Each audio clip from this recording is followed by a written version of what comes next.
அன்பு நண்பர்களுக்கு வணக்கம். சிறுபஞ்சமூலம் பாடல் 35. மயிர் வனப்பும் கண் கவரும் மார்பின் வனப்பும் உகிர் வனப்பும் காதின் வனப்பும் செயிர் தீர்த்த பல்லின் வனப்பும் வனப்பு அல்ல, நூற்கு இயந்த சொல்லின் வனப்பே வனப்பு. எது வனப்பு என்று சொல்லக்கூடிய பாடல் இது. தலைமயிரால் வரக்கூடிய அழகு அழகாகாது. கண்டார் கண்ணை கவரும்படியான அழகான மார்பகங்களும் அழகல்ல. பெரிய நகங்களை வைத்துக் கொள்வது அழகல்ல. காதினால் வருவதும் அழகல்ல.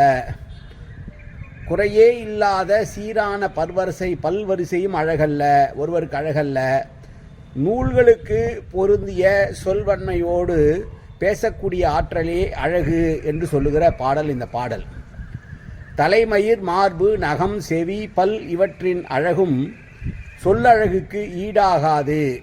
இவற்றை எல்லாவற்றையும் விட நூல்களை கற்று ஆராய்ந்து சபையோர் முன்னில் சொல்லக்கூடிய சொல் அழகே அழகு என்று சொல்லுகிற பாடல் இந்த 35வது பாடல்.